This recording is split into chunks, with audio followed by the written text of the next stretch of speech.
오늘 사도행전 2장입니다.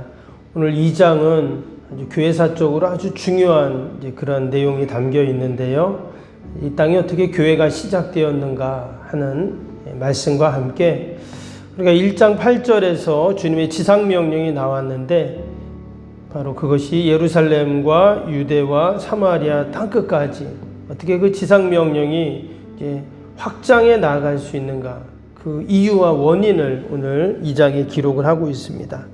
바로 이제 성령님이신데 오순절날 성령님이 이제 임하셔서 정말 성령님이 임하면 어떠한 일이 일어나는가를 보여주는 이제 너무나 중요한 내용들이 오늘 나옵니다. 사실 오늘 2장에는 14절부터 성령 충만했던 베드로가 오순절 설교를 하는 내용이 뒤에까지 쭉 나옵니다.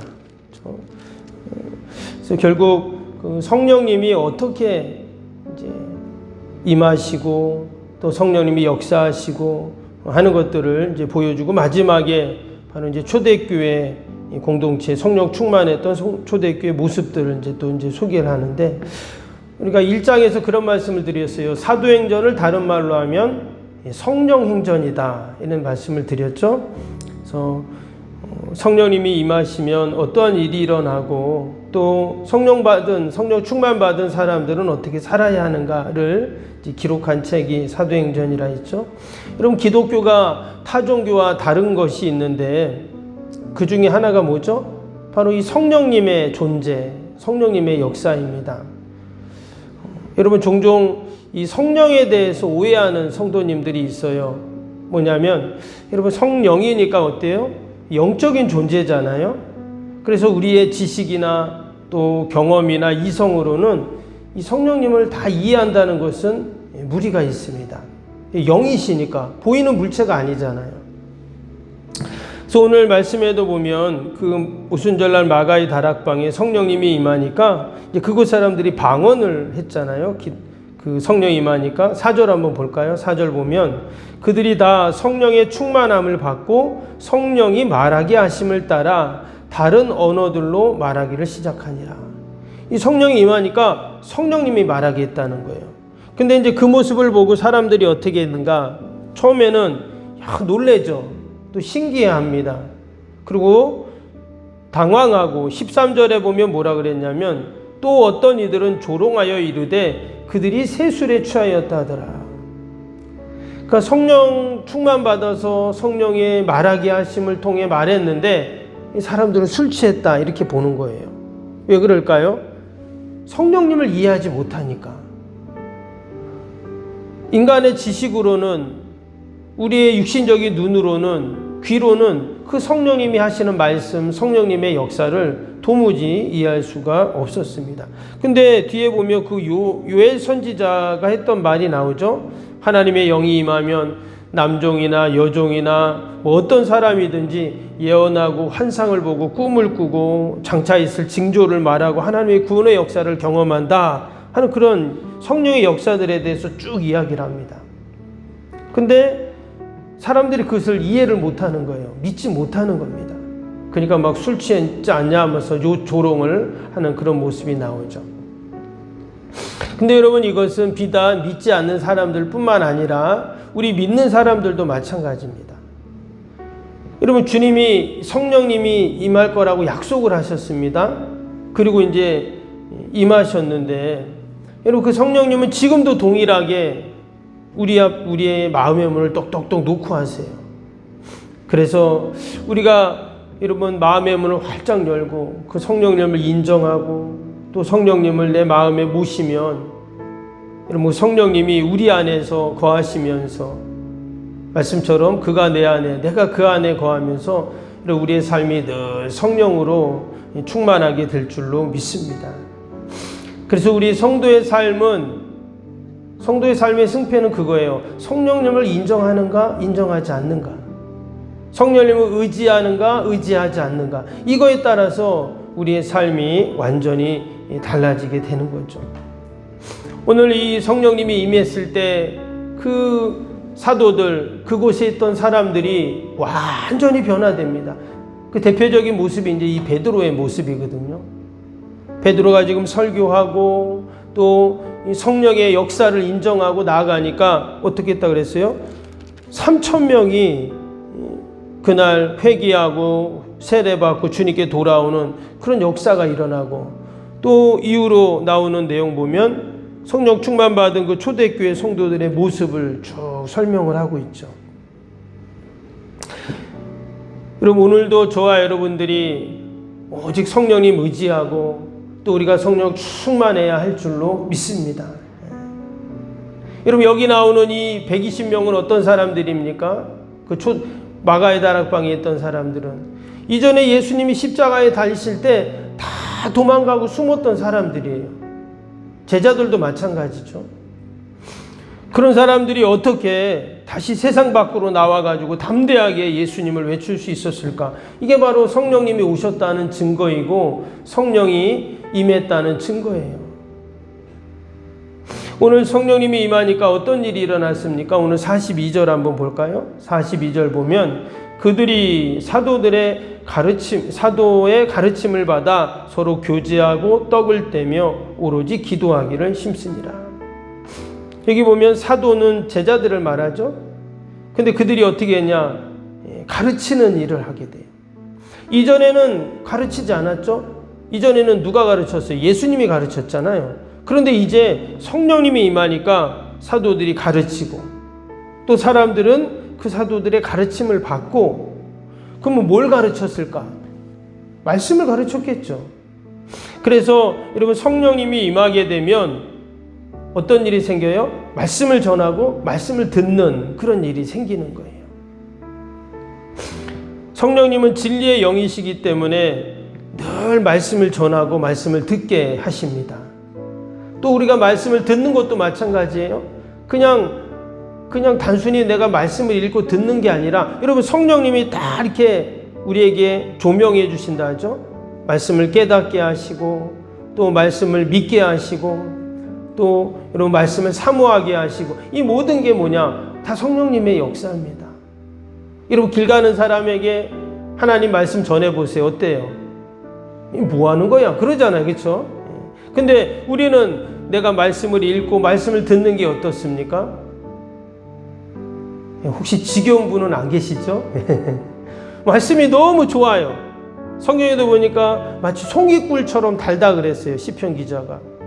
왜냐? 이 성령님이 나에게 이 말씀을 깨닫게 하시고 알게 하시니까 이게 단순히 그냥 이스라엘의 역사가 아니고 좋은 율법책, 도덕책이 아니고 나에게 주시는 생명의 말씀으로 확 나에게 다가오니까 읽을 때마다 너무 기쁘고 즐겁고 재미있고, 아멘.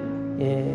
그래서 이 말씀을 내가 다 붙잡게 되잖아요. 그 이유가 뭐냐? 성령님이 모든 것들을 하시는 거예요. 지금 베드로가 설교를 했습니다. 말씀을 전하고 가르쳤어요. 근데 3,000명이 주님께 돌아옵니다.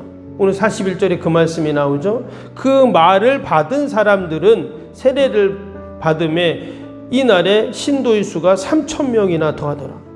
그럼 이것이 어떻게 가능합니까?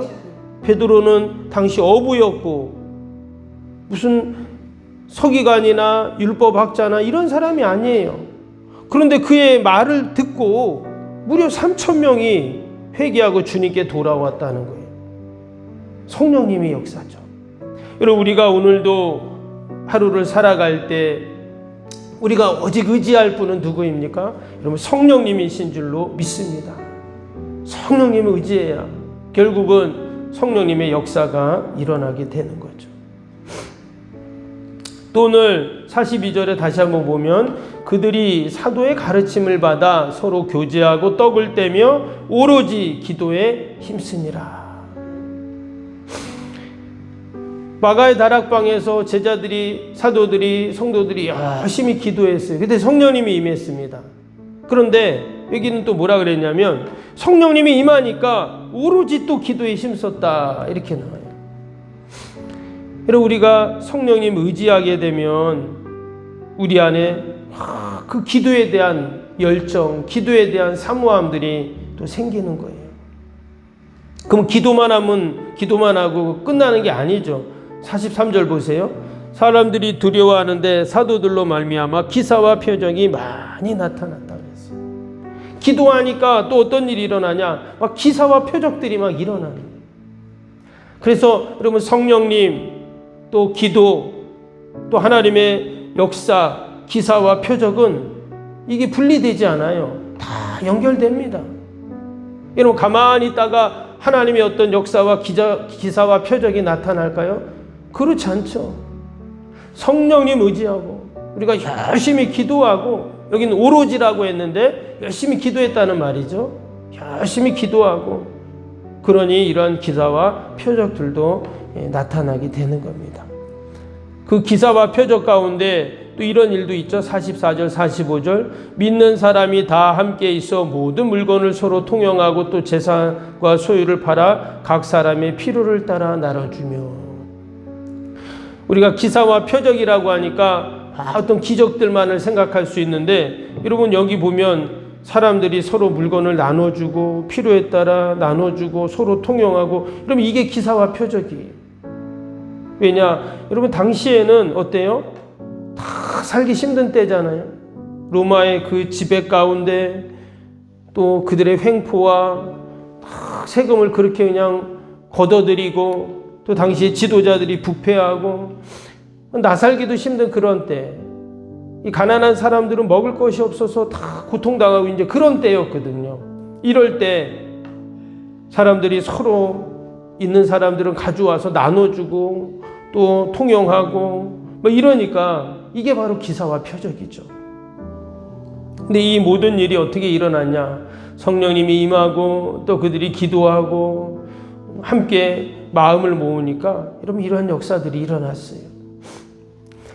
오늘도 우리가 성령님 의지할 때 우리의 삶 가운데 이러한 기사와 표적들이 일어날 줄로 믿습니다. 우리가 그냥 밋밋한 것이 아닙니다. 분명히 성령의 역사가 있어요. 그리고 마지막에 보니까 46절 한번 볼까요? 46절 앞에 보면 날마다 마음을 같이하여 성전에 모이기를 힘쓰고 그랬어요. 성령님이 임하니까 그 성령 충만한 사람들이 어떻게 했냐? 서로 마음을 다 같이 해요.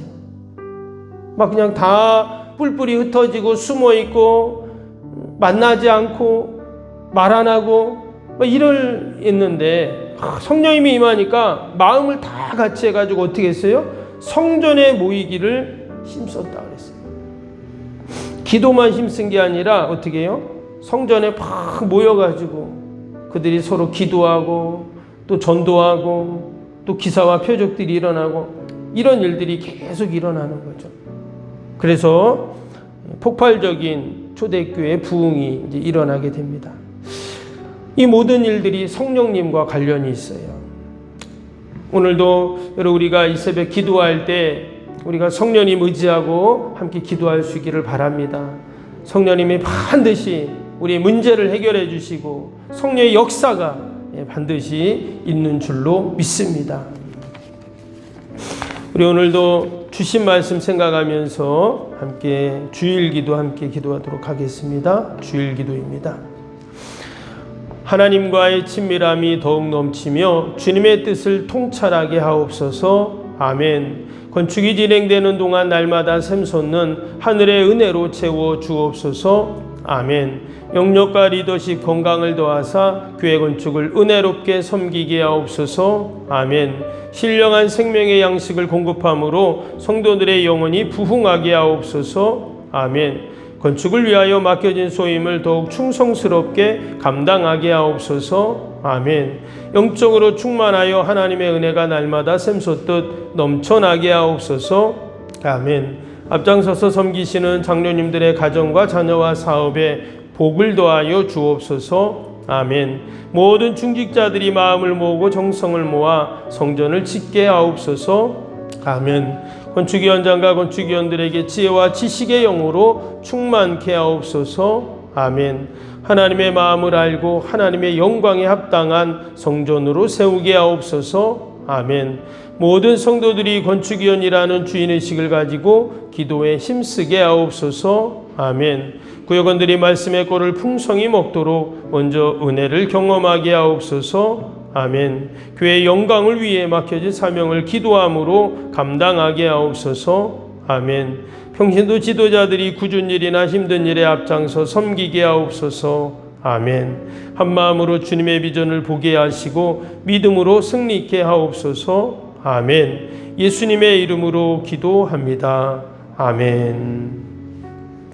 사랑과 은혜가 충만하신 하나님 아버지, 오직 성령님, 아버지 이곳에 임하셔서 우리와 함께 하시고 성령의 역사로 함께하여 주옵소서.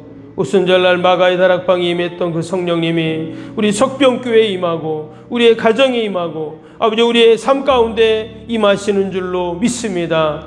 우리가 성령님을 인정하게 하시고 늘 성령님을 믿게 하시고 성령 충만하여서 우리가 승리케 하여 주옵소서. 아버지 오늘도 그러한 믿음과 소망을 갖고 또 기도합니다. 나라 민족과 교회와 이웃과 또 우리 사랑하는 자녀들 다 올려드리오니 하나님 돌보시고 선하게 인도하여 주옵소서. 오늘도 거룩한 날을 구별하여 주님 전을 찾는 모든 발걸음들을 복되게 하시고 예배마다 모임마다 은혜 충만하게 하시고 강단에서 선포되는 귀한 말씀 생명수가 되어서 날마다 우리 안에 아버지 살아 역사하는 은혜들이 있게 하여 주옵소서. 오늘도 멀리 출타인 우리 성도들 자녀들이 있습니다. 어디에 있든지 하나님 예배 자리를 기억하게 하시고 동일한 은혜와 복으로 함께하여 주옵소서. 이제 아버지 추위도 지나가고 따뜻한 봄날이 찾아오고 있는 줄로 믿습니다. 우리 인생에도 우리의 가정에도 우리 자녀들에게도 아버지 하나님이 부어주시는 아버지 성령의 바람이 불게 하여 주옵소서. 주님의 교회 가운데 부흥의 바람이 불게 하시고 아버지 우리 가운데 큰 꿈과 소망과 비전을 갖고 이 마지막 때 하나님께 귀히 쓰임받는 주님의 교회 되도록 축복하여 주옵소서. 우리 병사인 환우들, 우리 연로하신 어르신들, 환우들 날마다 보살펴 주시고 회복되고 치료되고 강건케 하여 주옵소서. 이 새벽에도 연약한 육신 붙잡고 주님께 나왔사오니 주님 피 묻은 손으로 만지셔서 날마다 하나님 회복되게 하여 주옵소서. 오직 하나님 영광 돌리는 복된 하루 되게 하여 주옵소서. 예수님의 이름으로 기도하옵나이다.